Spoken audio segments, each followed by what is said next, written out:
the man got word that his buddy's little girl wasn't coming to his house for his daughter's birthday, and he was offended. He was mad. Disappointed, I get, but offended? Little over the top.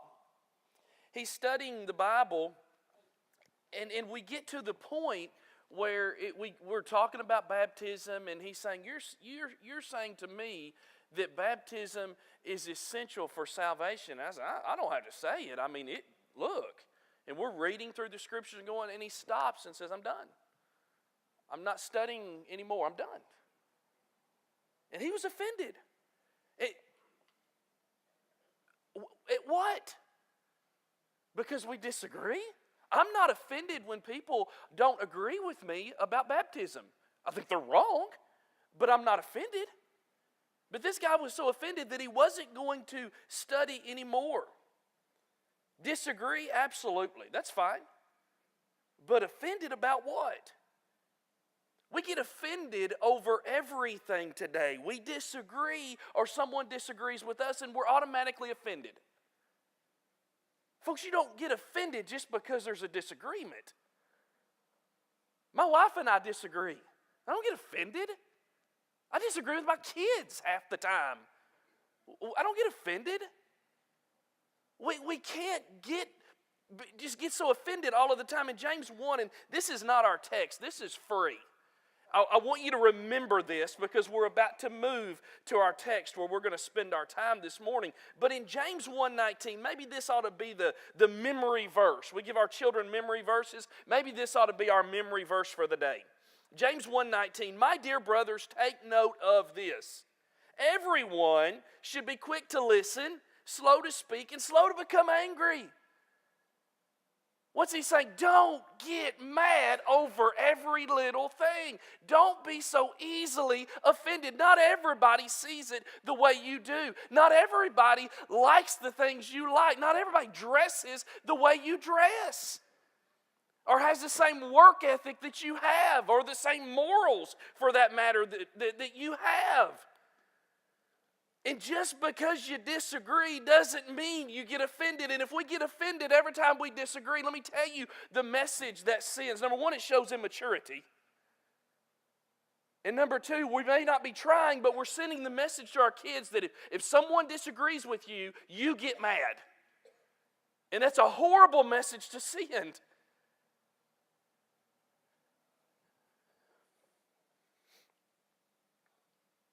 I can disagree with someone and not get offended.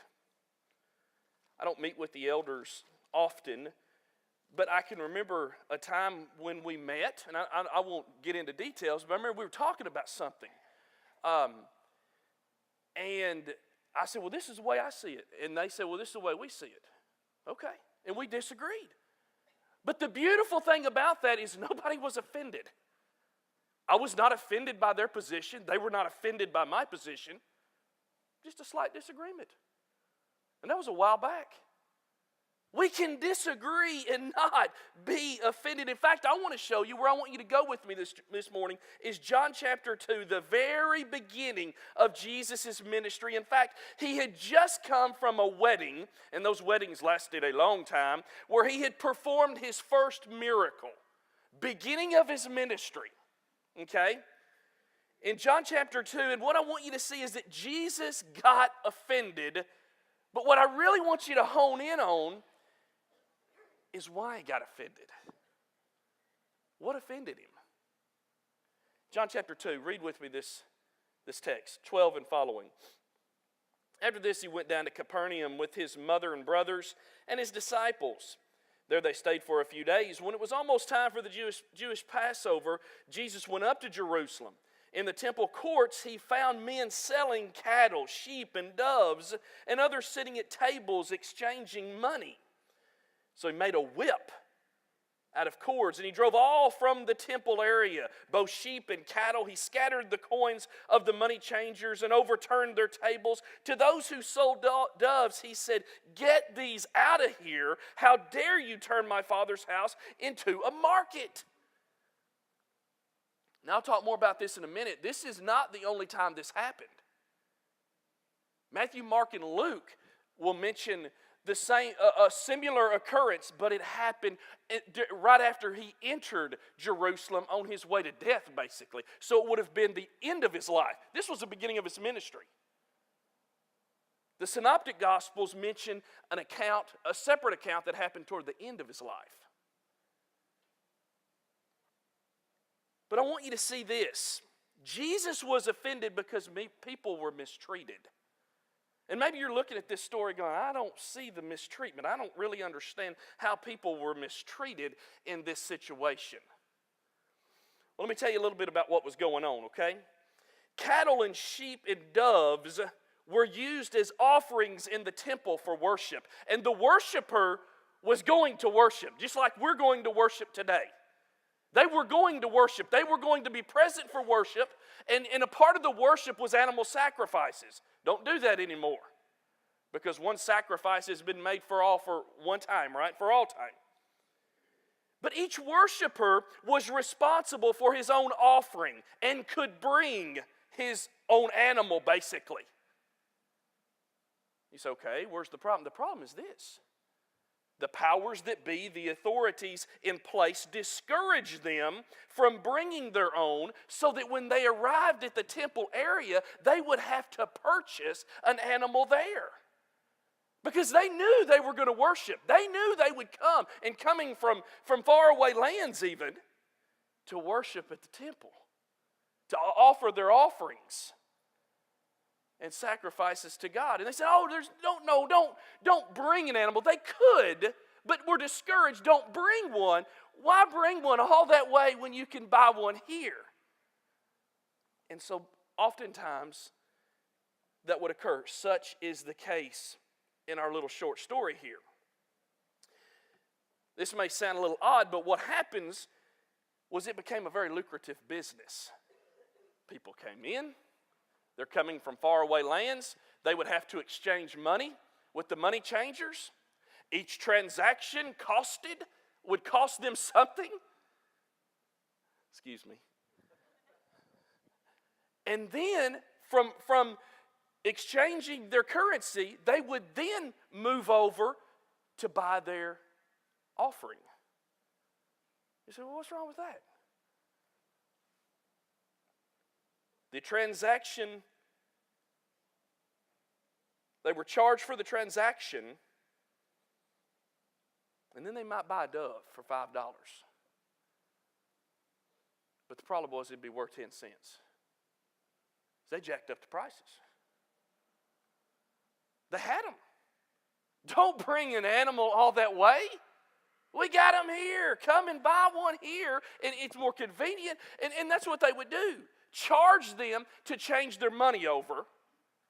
And then jack up the prices on the animal because they're going to worship.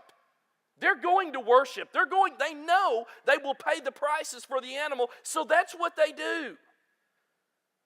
Jesus was offended because people were mistreated. And I got to tell you, that should offend us. If my brothers are mistreated, if my neighbors in the community are mistreated, that should offend us.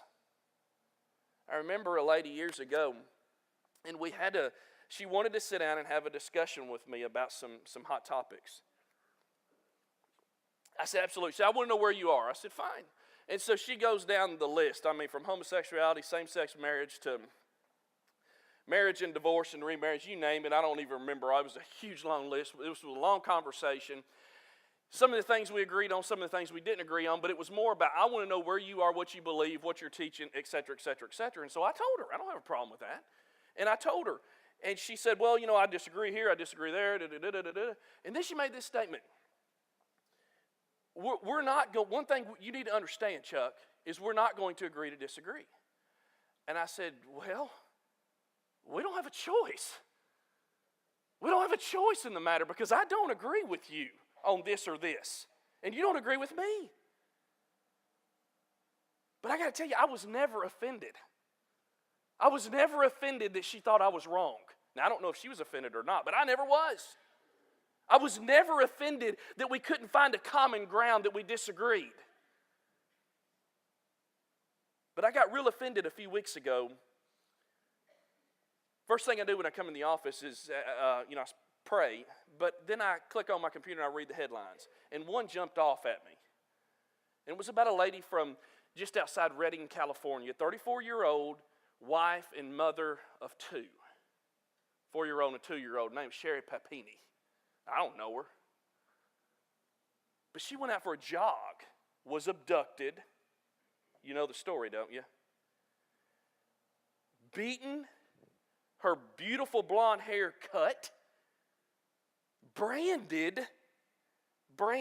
Faith was asking last night, what does it mean when they brand? Well, they take this hot iron utensil. It's what they do to animals, and they get it really hot, and they press it against her skin. And when they got her back Thanksgiving morning, some 20-something days later, she weighed 87 pounds. So I would say malnutrition, abused. I was offended. I'm not related to Sherry. I don't know Sherry. We've never spoken. Probably never will. But I was offended that there are people that would plot and plan and carry out behavior like that on an innocent person. Just a random individual. That offends me. And that's what's going on here at the temple. Jesus is offended not because they disagree with him on things. He's offended because they're mistreating the people. They're taking advantage of the worshipers that are coming to worship. And lo and behold, they will worship. If we have to pay a little more, if we have to pay extra, if they do us wrong economically, we're going to pay it. Because we came here to worship. Speaks of their devotion, doesn't it? But Jesus is offended because the people were mistreated. I got to tell you, when people are mistreated, we ought to be offended. Secondly, Jesus was offended because the temple was misused. This whole scene unfolded the way it did because God was absolutely ignored. Those guys were making money. I mean, they're making money left and right, just put it in their pocket. They're not thinking about God. They're not thinking about, well, how does God view this? Is this offensive to God? Does this honor God, dishonor God? Those thoughts aren't being had. Those topics aren't being discussed. Did not consider God or the significance of the temple. They're thinking about making money. They used God and God's people in their desire to worship him to make money is what they did. Absolutely abused and misused the temple. And that offended Jesus.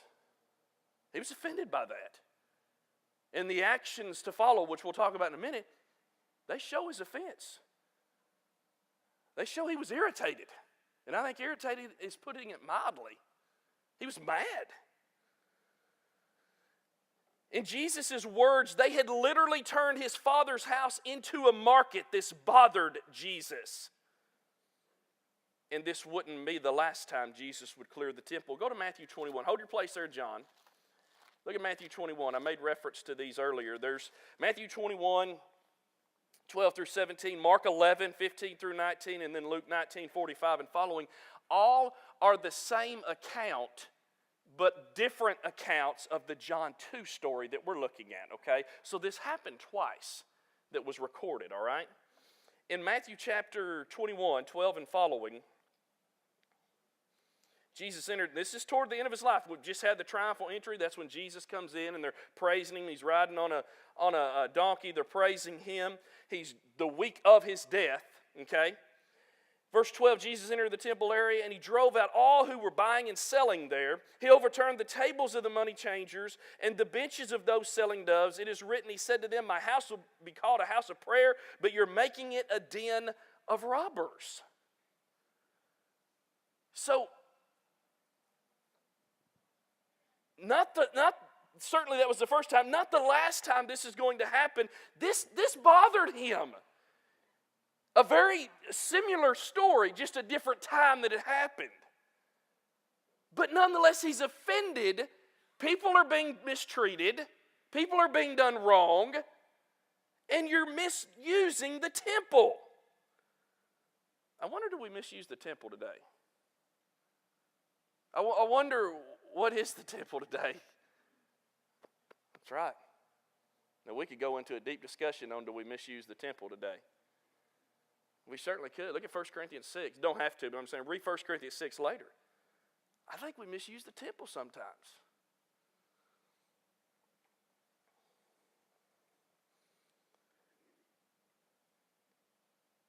You see, the temple represented all things God. So it offends to treat it the way they were treating it. They had made it a market. It was a moneymaker. A get-rich-quick scheme that was working, at least for a while. But Jesus said in Matthew 21 and verse 13, he said, my house will be called a house of prayer. He said, that's what it's for. He said, it's for prayer. He would say a little later, in verse 14, the blind and the lame came, in Matthew 21, the blind and the lame came to him at the temple and he healed them. So he said, this is a place of prayer and worship. This is a place where I've healed people. And you guys are doing people wrong, and you're certainly mistreating the temple, and you're making it a market. In Luke 19, in verse 47,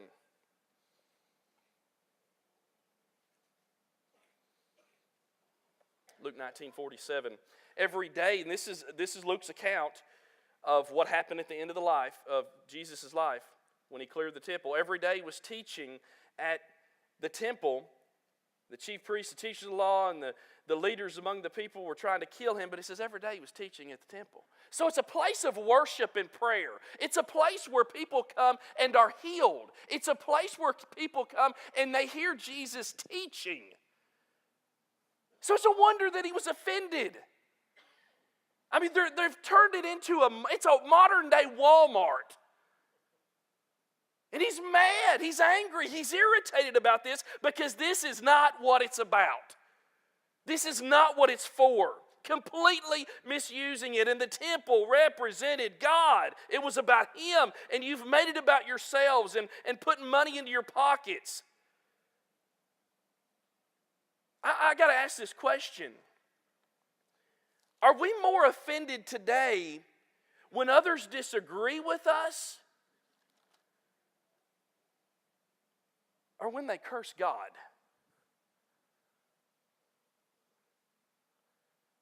Because I got to tell you, sometimes when people disagree with us, we just get mad. As if we've got all the answers.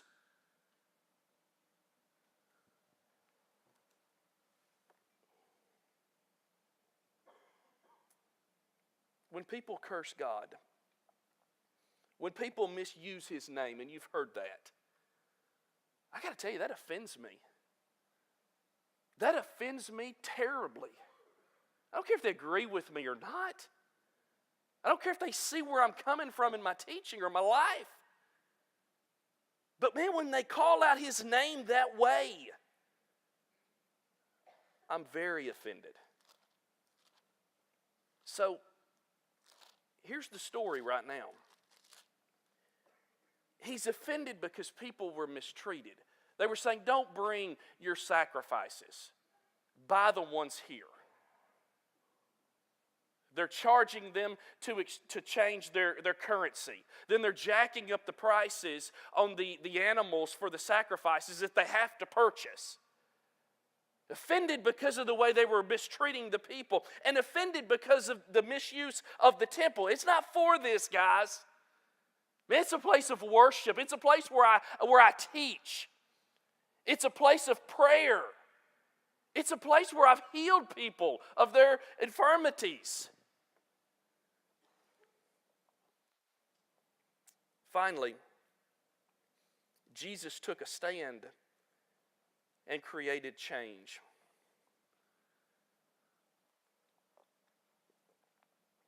We are so used to protesters. someone is always protesting something. Now, I'm not saying it's right or wrong. I mean, for the last, year and a half, that's all we've seen is protest. Right or wrong, not going there with you. But I always have two questions. And these are the questions I would ask those protesting. Why are you protesting? And what good are you doing protesting? They say, well, I'm protesting because my candidate wasn't elected. Okay, and there was some of that. Do you really think the country's going to stop in its tracks and say, let's put the other person in? These people just don't like it. So what good are you doing? We're protesting because Black Lives Matter. I agree with that Black Lives matter. In fact, I would go as far as to say all lives matter. I agree with that. But what good are you doing in your protest? Are your protests stirring up more division, which is leading to more violence? Yes. That's exactly what's happening. So nothing good's coming from the protest that I've seen. Jesus protested, but he didn't scream and holler and carry around signs. But he took a firm stand and he caused some things to change. Look at verses 15 and 16. I'm back in John 2. John 2, 15 to 16. So he made a whip. This is serious. He made a whip out of cords and he drove all from the temple area. All the men that were involved in this business deal, man, they're gone. He drove them out. And it wasn't just the men involved in the business deal. He drove even out the sheep and the cattle. He scattered the coins of the money changers, overturned their tables. What a mess that it would have been. And to those who sold the doves, he said, get these out of here. How dare you turn my Father's house into a market? So I don't think when this scene unfolds that any of them had to wonder, where is he on this topic? I think they knew. Because he's sending men out of there. He's sending their offerings out of there, the animals out of there, the money he scatters all over the place. He made such a scene, took such a stand, that when he left, they could not gather things back up and continue their business that day. That's how he created change. Using a whip. Did he connect with anyone? I don't know.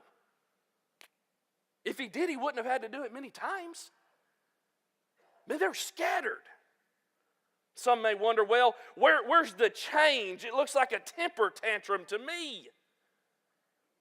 But he did something making it impossible for them to continue their dealings that day.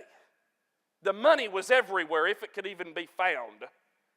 The tables were across the room. There were no animals to sell, and there were no sellers to do business with. They were gone. Business wasn't going to start back up that day. He created change. But I think one of the most beautiful things about this is brought out in Mark's account in Mark 11. The whole time this scene is unfolding, the whole time Jesus is doing this, he was teaching them as he cleared the temple. In Mark chapter 11, in verse 17,